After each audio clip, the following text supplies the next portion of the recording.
وعلى آل إبراهيم إنك حميد مجيد. اللهم افتح علينا حكمتك وانشر علينا رحمتك يا ذا الجلال والإكرام. رب اشرح لي صدري ويسر لي أمري واحلل عقدة من لساني يفقه قولي. رب زدنا علما ورب زدنا علما ورب زدنا علما وعملا صالحا آمين ثم آمين. أعوذ بالله من الشيطان الرجيم. بسم الله الرحمن الرحيم. آج انشاءاللہ تعالی عز و جل ہم سورۃ البقرہ آیت نمبر 127 میں سبق کا آغاز کریں گے، جس میں اللہ سبحانہ و تعالی نے یہود اور نصارہ کے بارے میں آقا علیہ الصلوۃ والسلام کو خبر دے دی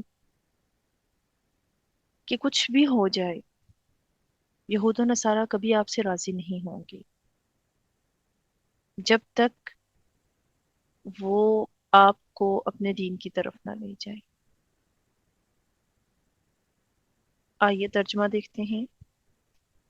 وَلَن تَرْضَىٰ، ولن اور ہرگز نہیں، ترضا آپ سے راضی ہوں گے، وَلَن تَرْضَىٰ ہرگز راضی نہیں ہوں گے، عنک آپ سے، الیہود یہودی، ولن نصارا اور نہ نصارا، حتی یہاں تک کہ تتبع آپ پیروی نہ کریں، ملتہم ان کے دین کی، ان کی ملت کی۔ اللہ تعالیٰ حضور صلی اللہ علیہ وسلم کو حکم دیتا ہے، قل آپ کہہ دیجئے، ان بے شک ہدی اللہ اللہ کی ہدایت، هو الہدا وہی ہدایت ہے، وَلَئِنْ اور اگر اتبعت اے سننے والے تو نے پیروی کی۔ دو چیزیں ہیں، اتبعت کا مطلب ہوتا ہے اگر تو نے پیروی کی، یعنی خطاب گو کہ حضور صلی اللہ تعالیٰ علیہ وآلہ وسلم کو ہے، لیکن مراد اس سے آپ صلی اللہ علیہ وسلم کی امت اور ہر سننے والا ہے، کیونکہ جو آیت کے الفاظ آ رہے ہیں اس کے مطابق حضور کو خطاب ہے، مراد امت ہے، کیونکہ حضور صلی اللہ تعالیٰ علیہ وآلہ وسلم تو سوال ہی پیدا نہیں ہوتا نا کہ اللہ کے حکم کے خلاف جائیں گے، تو یہ سمجھانے کے لیے ہے، پوری امت کے لیے ہے۔ وَلَئِنِ اتَّبَعْتَ اور اگر آپ نے پیروی کی، اہواءہم ان کی خواہشات کی، بعد الذی وہ جو کہ جاءک آپ کے پاس آ گیا، من العلم علم سے، ما لکا نہیں ہے آپ کے لیے، من اللہ اللہ تعالیٰ سے، من ولی کوئی حمایت کرنے والا، ولا نصیر اور نہ ہی کوئی مددگار۔ قرآن کریم کی ہر آیت ہمارے لیے ہدایت کا باعث ہے، ہمارے لیے ایک نیا سبق لے کر آتی ہے۔ اب دیکھنا یہ ہے کہ ہم میں سے کون کون اس پر عمل کر رہا ہے اور کون کون صرف سن کر بس اٹھ گئے اور بھلا دیا۔ جب ہم ایسے ہی سن کر چیزوں کو بھلا دیتے ہیں تو ایک وقت آتا ہے پھر اللہ ہمیں بھلا دیتا ہے کہ تم نے میرے ذکر کو بھلا دیا، روز قیامت اللہ ان لوگوں کو ہی بھلا دے گا۔ اب یہ جو آیت ہے اس میں اللہ سبحانہ و تعالیٰ کیا ارشاد فرما رہے ہیں؟ اللہ تعالیٰ فرماتے ہیں کہ وَلَن تَرْضَىٰ عَنكَ الْيَهُودُ وَلَا النَّصَارَىٰ حَتَّىٰ تَتَّبِعَ مِلَّتَهُمْ. آپ صلی اللہ علیہ وسلم سے ہرگز راضی نہیں ہوں گے یہود و نصارہ جب تک کہ آپ ان کے دین کی پیروی نہ کریں. یعنی اللہ تعالیٰ نے فرمایا نبی صلی اللہ علیہ وسلم آپ مغالطے میں نہ رہیے گا کہ یہ یہود اور نصارہ آپ سے راضی ہوں گے، یہ ممکن ہی نہیں ہے جب تک کہ آپ صلی اللہ علیہ وآلہ وسلم ان کی ملت کی پیروی نہ کریں، یہ راضی نہیں ہوں گے. لہٰذا امیدیں منقطع کر دیں، کیونکہ جتنی لمبی امیدیں ہوتی ہیں اتنی زیادہ تکلیف ہوتی ہے. یعنی جتنی امیدیں لگائیں گے اور جب امید پوری نہیں ہوگی تو تکلیف ہوگی. تو بندہ مومن کی امیدیں لمبی نہیں ہوتی، بلکہ بندہ مومن کی امیدیں کیا ہوتی ہیں؟ قلیل ہوتی ہیں، مقاصد جلیل ہوتے ہیں، مقصد بڑے ہوتے ہیں لیکن وہ امیدیں زیادہ نہیں لگاتا. جب ہم نے کسی سے زیادہ امیدیں لگائی ہوتی ہیں اور وہ ہماری امیدوں پر پورا نہیں اترتا، ہمیں بڑی تکلیف ہوتی ہے. اس نے تو نہیں کہا تھا امید لگائیں، ہم نے لگائی، کیوں لگائی؟ تو اللہ تعالیٰ نے فرمایا کیونکہ حضور صلی اللہ تعالیٰ علیہ وآلہ وسلم ہمارے آقا کی سب سے بڑی خواہش مبارکہ لوگ دین اسلام میں داخل ہو جائیں، اور اس وجہ سے آپ علیہ السلام بہت رنجیدہ بھی رہا کرتے تھے، بہت پریشان ہو جایا کرتے تھے. قرآن کریم میں بہت سارے ایسے مقامات ہیں جن میں اللہ سبحانہ تعالیٰ نے آپ کی تسلی فرمائی، آپ کی تشفی فرمائی، آپ کو کہا کہ آپ مت پریشان ہوں، آپ اپنا کام اچھا کر رہے ہیں، یہ نہیں ہدایت کی طرف آ رہے تو ہدایت پر لانا آپ کا کام نہیں ہے. آپ اپنا فرض ادا کریں، باقی سب اللہ پر چھوڑ دیں.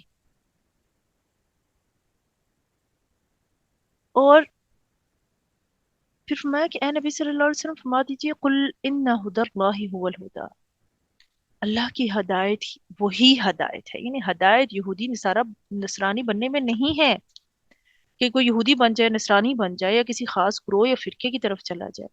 یہ یاد رکھیے گا، ہدایت اس میں نہیں ہے. ہدایت کیا ہے؟ جو اللہ تعالیٰ کی ہدایت ہے. اور جو ہوا کی ضمیر استعمال ہوئی ہے اس آیت میں وہ کسی چیز کو خاص کرنے کے لیے ہوتی ہے، وہی ہدایت ہے، یہ جو اللہ والی ہدایت ہے.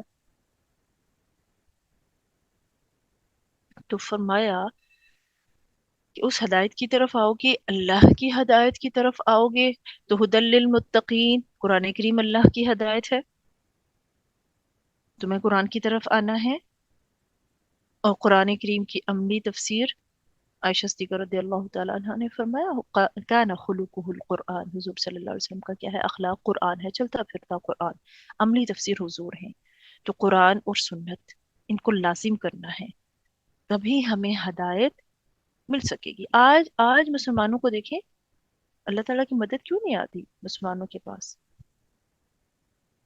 اس کی وجہ یہ ہے کہ لوگ دین کو درست نہیں کر رہے، ہدایت حاصل کرنے کی کوشش ہی نہیں کر رہے، دائیں بائیں لوگوں کو خوش کر رہے ہیں، اپنے دین اور اپنے طریقوں کو چھوڑ دیتے ہیں.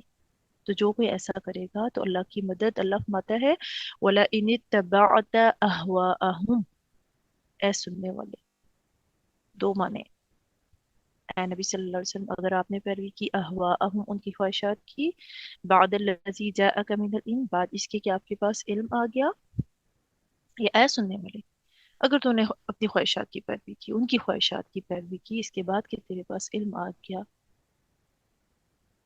تو یاد رکھ ما لک من اللہ من ولی ولا نصیر، تو کوئی حمایت کرنے والا نہیں ہوگا، کوئی بھی مددگار نہیں ہوگا. تو پہلی بات تو یہ کہ اگر بالفرض یعنی بفرض محال یہ ہو ہی نہیں سکتا، یہ ذہن میں رکھیے. جب رسول اللہ صلی اللہ علیہ وسلم کی طرف نسبت ہوتی ہے نا وَلَا إِنِ اتَّبَعْتَ کی، تو یہ ہو ہی نہیں سکتا. لیکن کیونکہ اللہ تعالیٰ نے ارشاد فرمایا ہے تو اب بفرض محال اگر آپ صلی اللہ علیہ وسلم نے بھی ان کی پیروی کی، جیسا کہ دیکھیں مکہ کے کافر حضور صلی اللہ علیہ وسلم کے پاس آئے تھے نا، ان کا وفد آیا تھا کہ کچھ آپ صلی اللہ علیہ وسلم ہماری مان لیں، کچھ ہم آپ کی مان لیں گے. ایک سال ہم آپ کے دین پر عمل کریں گے، دوسرے سال آپ ہمارے دین پر عمل کرنا، تو ایسا کچھ کر لیتے ہیں۔ تو یہاں پر یہود و نصارہ آگے، ان کے بارے میں فرمایا کہ بفرض محال آپ صلی اللہ علیہ وسلم نے ان کی پیروی کی۔ اس کے بعد کہ آپ کے پاس علم آ چکا تو آپ کا کوئی حمایتی و مددگار نہ ہوگا۔ اور اے سننے والے، اگر تو نے بھی، تیرے پاس علم آ چکا، علم آ چکنے کے بعد خواہشات کی پیروی کی، تو کوئی مددگار نہ ہوگا، کوئی حمایتی نہ ہوگا۔ اللہ کا عدل سب کے لیے ہے، اللہ کے قانون، اس کے اصول سب کے لیے ایک جیسے ہیں، وہ بدلنے والے نہیں ہیں۔ تو اللہ تعالیٰ نے فرمایا یہ لوگ آپ سے راضی نہیں ہوں گے، آپ انہیں چھوڑ دیں، اپنے رب کی رضا کے پیچھے لگ جائیے۔ آپ نے انہیں دعوت رسالت پہنچا دی، دین حق وہی ہے جو اللہ تعالیٰ نے آپ کو عطا فرمایا ہے، آپ اس پر جم جائیے۔ حدیث مبارکہ میں آتا ہے کہ میری امت کی ایک جماعت حق پر جم کر دوسروں کے مقابلے میں رہے گی اور غلبے کے ساتھ رہے گی یہاں تک کہ قیامت آئے۔ تو آگاہ فرما دیا کہ اے نبی صلی اللہ علیہ وسلم، کافر سارے کافر ہیں، تو آپ نے انہیں خوش نہیں کرنا، آپ کو پاس علم آ چکا ہے، اور اے سننے والے تیرے پاس بھی علم آ چکا ہے۔ تو اس آیت سے کیا معلوم ہوا کہ یہود و نصارہ اس وقت تک مسلمانوں سے راضی نہیں ہو سکتے جب تک وہ ان کے طریقے اختیار نہ کر لیں۔ دوسری بات، ہدایت کسی گروہ کے ساتھ منسلک نہیں ہے، اصل میں کیا ہے، جو ہدایت اللہ کی طرف سے آئی۔ اور پھر یہ کہ اصل علم جب انسان کے پاس آ جائے، انسان اس کی قدر کرے، اس پر چلے، تو تھوڑا عمل بھی اس کے لیے کافی ہو جاتا ہے اگر درست ہو، اور بہت سی کوششیں بھی انسان کی بیکار ہو جاتی ہیں اگر وہ غلط ہو۔ تو ہم نے جب علم آ جائے، صحیح علم، تو اس پر عمل کرنا ہے۔ اگر عمل نہیں کیا تو اللہ تعالیٰ نے آگاہ فرما دیا ہے کہ مَا لَكَ مِنَ اللَّهِ مِن وَلِيٍّ وَلَا نَصِيرٍ، اللہ کے سوا کوئی حمایت کرنے والا اور مددگار نہ ہوگا۔ تو ولی کون ہوتا ہے؟ حمایت کرنے والا۔ تو کہا پھر کچھ بھی نہیں ملے گا۔ اگلی آیت پر آ جائیے۔ اللہ سبحانہ وتعالی ارشاد فرماتے ہیں کہ الذین آتیناہم الکتاب یتلونہ حق تلاوتہ، الذین جنہیں آتیناہم الکتاب ہم نے دی کتاب، یتلونہ وہ اس کی تلاوت کرتے ہیں، حق تلاوتہ جیسے کہ اس کی تلاوت کا حق ہے، اولئک وہی لوگ یؤمنون ایمان رکھتے ہیں بھی اس پر، ومن یکفر اور جو کوئی انکار کرے بھی اس کا، فاولئک بس یہی لوگ ہم الخاسرون نقصان اٹھانے والے ہیں۔ اب اللہ تعالیٰ کیا فرما رہا ہے کہ جن لوگوں کو ہم نے کتاب دی، تو کتاب یہود و نصارہ کو بھی دی، مسلمان بھی شامل ہیں، تورات، زبور، انجیل، قرآن مجید، یتلونہ وہ اسے پڑھتے ہیں، اس کی تلاوت کرتے ہیں، حق تلاوتی ہی جیسا کہ تلاوت کرنے کا حق ہے۔ اچھا، حق تلاوت کیا ہے؟ یہ بہت اہم موضوع ہے جسے ہم سب نے سمجھنا ہے۔ حق تلاوت، پہلے میں آپ کو حق تلاوت کے حوالے سے صحابہ کرام سے مروی جو روایات ہیں میں وہ بتاؤں گی، پھر تلاوت کا حق کیا ہے مختصر وہ بھی بتاؤں گی۔ یعنی اللہ تعالیٰ کیا فرماتا ہے، جن لوگوں کو ہم نے کتاب دی وہ اس کو پڑھتے ہیں جیسے کہ تلاوت کرنے کا حق ہے۔ قتادہ رحمۃ اللہ علیہ فرماتے ہیں کہ پہلے تو اس سے مراد کون سے لوگ ہیں؟ یہود و نصارہ ہیں۔ بعض کہتے ہیں کہ اس سے مراد اصحاب رسول ہیں کہ جنہیں ہم نے کتاب دی۔ تو میں آپ کو پہلے بتا چکی ہوں کہ یہود و نصارہ، مسلمان سب جنہیں کتاب دی گئی سب شامل ہیں، اصحاب رسول بھی شامل ہیں۔ حضرت عمر رضی اللہ تعالیٰ عنہ فرماتے ہیں کہ حق کی تلاوت یہ ہے کہ جنت کے ذکر کے وقت سوال جنت ہو، اور جہنم کے ذکر کے وقت اس سے پناہ مانگی جائے۔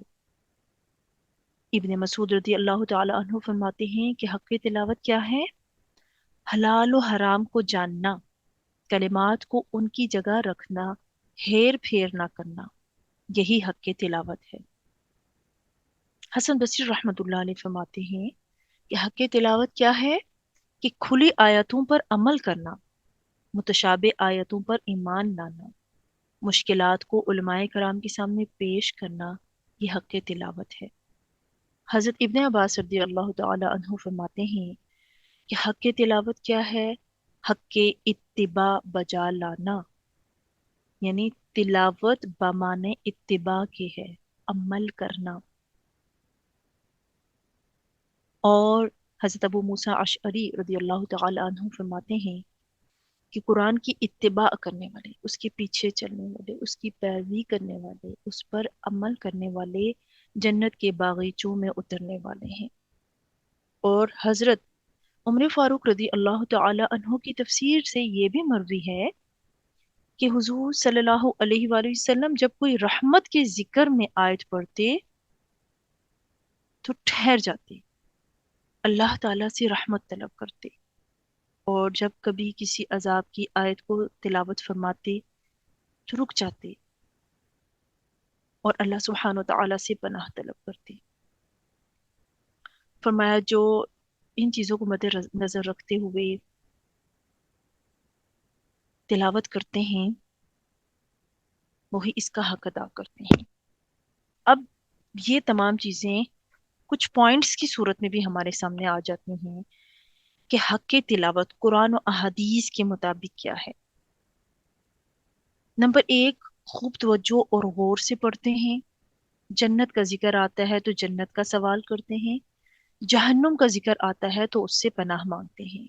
نمبر 2، اس کے حلال کو حلال، حرام کو حرام سمجھتے، اور اللہ کی کتاب میں تحریف نہیں کرتے جیسے کہ یہودی کرتے تھے۔ نمبر 3، اس میں جو کچھ لکھا ہوا ہے لوگوں کو بتاتے ہیں، اس کی کوئی بات لوگوں سے حق اور سچ کی نہیں چھپاتے۔ نمبر 4، اس کی محکم باتوں پر عمل کرتے، متشابہات پر ایمان رکھتے، جو باتیں سمجھ میں نہیں آتی انہیں علماء کرام سے حل کرواتے ہیں۔ نمبر 5، اس کی ایک ایک بات کا اتباع کرتے ہیں۔ تو یہ سب جو پوائنٹس میں نے آپ کو بتائے ہیں حق کی تلاوت میں، اس کے مفہوم، حق کی تلاوت کے مفہوم میں یہ سب شامل ہیں، اور ہدایت ایسے ہی لوگوں کے حصے میں آتی ہے جو ان تمام باتوں پر عمل کرنے والے ہوتے ہیں۔ تو اللہ تبارک و تعالیٰ نے ان کی تعریف بھی بیان کی۔ اب جیسے دیکھیں حضرت عبداللہ بن سلام اور کچھ اور اہل کتاب تھے، لیکن عبداللہ بن سلام کا نام بالخصوص آتا ہے کہ وہ دوہرا اجر پائیں گے، اس لیے کہ جب انہوں نے کتاب کی تلاوت کی حق کے تلاوت کے ساتھ، صرف لفظوں پر تو غور نہیں کیا نا، مطلب بھی سمجھا، تو مطلب سمجھتے ہی تورات میں حضور صلی اللہ علیہ وآلہ وسلم کی نعت موجود ہے، صفات موجود ہے، آپ کا ذکر موجود ہے، اور جب حضور علیہ السلام کا زمانہ پایا تو دیکھتے ہی پہچان گئے، ایمان لے آئے۔ تو ایسے ہی لوگوں کے لیے اللہ تعالیٰ نے فرمایا کہ ان کے لیے دوہرا اجر ہے، اور وہ اس پر ایمان لانے والے ہیں، انہوں نے تلاوت کا حق ادا کیا۔ اولئک یؤمنون بہ، تعریف بیان فرمائی اللہ تعالیٰ فرماتے یہی ایمان رکھتے ہیں اس پر، اور جو جانتے بوجھتے انکار کریں تو اللہ سبحانہ وتعالیٰ فرماتا ہے کہ وہ کون ہے؟ خاسرون ہیں، نقصان اٹھانے والے ہیں۔ ایک صحیح حدیث میں آتا ہے کہ اس کی قسم جس کے ہاتھ میں میری جان ہے، اس امت میں سے جو بھی مجھے سنے، خواہ یہودی ہو خواہ نصرانی ہو، پھر مجھ پر ایمان نہ لائے تو وہ جہنم میں جائے گا۔ اب حق تلاوت جو ہمارے لیے بہت ضروری ہے کہ تلاوت جو ہے نا وہ 3 طرح کی ہوتی ہے، بہت غور سے سننا ہے۔ تلاوت لفظی، یعنی کتاب کے حروف کو صحیح سے پڑھنا، الفاظ کو صحیح طریقے سے ادا کرنا، حروف کی صحیح طریقے کے ساتھ ادائیگی کرنا، مخارج درست ہوں۔ اب مخارج درست ہوں یہ ذہن میں رکھنے والی بات ہے، کہ بعض اوقات ہم پتہ ہی نہیں ہے کہ ہم قرآن کریم کے جو حروف ہیں ان کی ادائیگی صحیح نہیں کر رہے. جب ادائیگی صحیح نہیں ہے تو مطلب بھی بدل رہے ہیں، تجوید کے ساتھ نہیں پڑھ رہے، اعراب درست نہ ہوں، زیر کو زبر، زبر کو زیر، کہیں پر لفظ کو لمبا کر دیا، کہیں پر کو اس کو چھوٹا کر دیا، کہیں پر تشدید تھی تو اس کا خیال نہ رکھا، تجوید کے لحاظ سے اس کے رولز کا خیال نہ رکھا. تو اگر لفظی تلاوت ٹھیک نہیں ہے تو ہم تلاوت قرآن کا حق ادا نہیں کر رہے. اور یہ بہت اہم چیز ہے کہ مسلمان ہونے کے ناطے ہمیں اللہ تعالیٰ کی کتاب ہدایت پڑھنا نہ آ رہی ہو اور ہم اس کے لیے کوشش ہی نہ کریں. یہ تلاوت ہے نا تو اس کے حق میں سب سے پہلے لفظی تلاوت ہے. اب تلاوت معنوی جب ہم پڑھ رہے ہوں تو اس کا معنی درست ہو، تفسیر درست ہو، ہم اپنی رائے اپنی مرضی اس میں شامل نہ کریں. جو اللہ سبحانہ تعالیٰ کی مراد ہو، صحابہ اکرام سے مروی روایات ہوں، ان پر ہمارا ایمان ہو اور یقین ہو. اب مجھے بتائیں کہ میں نے آپ کو بتایا کہ حق کا تلاوتی ہی میں جو صحابہ اکرام سے مروی روایات جیسے حضرت عمر سے مروی کہ حضور علیہ الصلوۃ والسلام کیا کرتے تھے. جنت کا جب ذکر آتا تھا، رحمت کا ذکر آتا تھا، آپ صلی اللہ علیہ وسلم رک کر اللہ سے رحمت مانگتے تھے. جنت کا ذکر آئے تو جنت کا سوال کرتے تھے. جب ترجمہ نہیں آتا ہوگا ہمیں کیا پتا چلے گا کہ کہاں جنت کی بات آ رہی ہے، کہاں اللہ تعالیٰ کے اجر کی بات آ رہی ہے، کہاں پر اللہ کی رحمت کا ذکر ہو رہا ہے، کہاں پر اس کے عذاب کا ذکر ہے کہ یا اللہ ہم تیری پناہ مانگتے ہیں، ہمیں ایسے عذاب کی طرف ہرگز نہ لے کر جائیں. تو تلاوت اگر معنوی بھی درست نہیں ہے تو وہ تلاوت کا حق ادا نہیں ہو رہا. تیسرا ہوتا ہے تلاوت عملی، یعنی جو کہا گیا ہو ویسا ہی اس پر عمل ہو. جیسے کہ نبی کریم صلی اللہ علیہ وسلم کا اخلاق تھا کہ کانا خلقہ القرآن، یعنی قرآن کریم کے حکموں کو ماننا، جو حکم ہو اس پر عمل کرنا، جہاں منع کیا گیا ہو وہاں رک جانا، اس چیز سے باز آ جانا. لا یغتب بعضکم بعضا، تم میں سے باز کی غیبت نہ کریں. ولا تجسسوا، جاسوسی نہ کرو، ایک دوسرے کے برے نام نہ رکھو، کسی کا دل نہ دکھاؤ، ماں باپ کے ساتھ احسان کرو. تو جب تک ترجمہ نہیں آتا ہوگا ہمیں کیسے پتا چلے گا؟ اور جب ہمیں پتا چل جائے تو ہم نے جو حکم ہے ان پر عمل کرنا ہے، جن چیزوں سے اللہ تعالیٰ نے منع فرمایا ہے ان سے ہم نے اپنے آپ کو روکنا ہے. تب تلاوت کا حق ادا ہوگا. اور ان تینوں پر عمل کرنا ضروری ہے. اگر ایک میں بھی کمی ہوگی نا تو ایمان کمزور ہو جائے گا. اللہ تعالیٰ فرماتا ہے اولئک یؤمنون بہ، یہی لوگ اس پر ایمان رکھتے ہیں کہ جو حق تلاوت ادا کرتے ہیں. کیونکہ ایمان کو تو صحیح تلاوت کے ساتھ مشروط کر دیا ہے، حق تلاوتی ہی کے ساتھ مشروط کر دیا گیا ہے. اچھا بعض اوقات ایسے ہوتا ہے کچھ لوگوں کی تجوید بہت اچھی ہوتی ہے، بڑا ٹائم لگاتے ہیں، 3 3 4 4 سال لگا کے تجوید سیکھ لیتے ہیں، بہترین تلاوت کریں گے، بہترین قرآن پڑھیں گے، مطلب پتہ نہیں ہوگا، حق تلاوت ادا نہیں ہوا. بعض اچھا مطلب سیکھ لیتے ہیں لیکن جب بات آتی ہے قرآن پاک پڑھنے کی تو قرآن کریم کی ہر آیت کو پڑھتے وقت وہ غلطی کر رہے ہوتے ہیں. کچھ تجوید و قرات کچھ بھی نہیں ہوتی، زیرو ہوتے ہیں. ہر آیت میں جب غلطی ہے تو صرف ترجمے سے کیا بنے گا؟ تو حق کی تلاوت ادا نہیں ہوگا. اور تیسری کیٹیگری ان لوگوں کی آتی ہے کہ جن کی تجوید و قرات بھی بہت زبردست ہے، جنہیں ترجمہ بھی بہترین آ رہا ہے، اچھا پڑھ رہے ہیں، سمجھ بھی آ رہا ہے، لیکن عملی کچھ بھی نہیں. تو یہ بھی حق تلاوت سے باہر آ جاتے ہیں کہ عمل کچھ نہ کیا، قرآن اچھا پڑھ لیا، حافظ قرآن بن گئے، ترجمہ بھی سیکھ لیا، سمجھ بھی آ گئی، لیکن اللہ فرماتا ہے اقیم الصلاۃ، نماز نہیں پڑھ رہے. اللہ تعالیٰ فرماتا ہے کہ ماں باپ کا ادب کرو، احترام کرو، کوئی عمل نہیں ہے. اللہ تعالیٰ فرماتا ہے حقوق کی ادائیگی صحیح کرو، کوئی خیال نہیں ہے. تو پھر وہ حق تلاوت ادا نہیں ہوگا. تو اللہ تعالیٰ فرماتا ہے ایسے لوگ خسارہ پانے والے ہیں. تو یہ لمحہ فکریہ ہے ہم سب کے لیے کہ کیا ہم ان لوگوں میں تو نہیں آ رہے. ہم دنیا کا ہر کام کر رہے ہیں، اس کے لیے اپنا آدھے سے زیادہ ٹائم صرف کر رہے ہیں. کیا ہم اللہ کے لیے اپنا وقت صرف کر رہے ہیں؟ کیا ہم اللہ کی کتاب کو سیکھ کر اس کو سمجھنے کی کوشش کر رہے ہیں؟ کیا روز جو ہم سیکھ رہے ہیں اس پر عمل بھی کر رہے ہیں یا نہیں؟ اگر نہیں کر رہے تو یقین جانیں ہماری زندگی رائے گاہ ہے. تو اللہ سبحانہ تعالیٰ سے دعا ہے کہ اللہ تعالیٰ ہم سب کو قرآن کریم کا حق کی تلاوت ادا کرنے کی توفیق عطا فرمائے، اس کے معنی و مفاہیم کو سمجھنے کی توفیق عطا فرمائے، اس پر عمل کرنے کی ہم گناہ گاروں کو توفیق عطا فرمائے، اور جو غلطیاں کوتاہیاں ہم گناہ گاروں سے ہوئی اپنے فضل و کرم سے انہیں معاف فرمائے. وآخر الدعوانا ان الحمد للہ رب العالمین. سبحانک اللہم وبحمدک اشہد ان لا الہ الا انت استغفرک واتوب الیک. آمین ثم آمین. السلام علیکم ورحمۃ اللہ وبرکاتہ.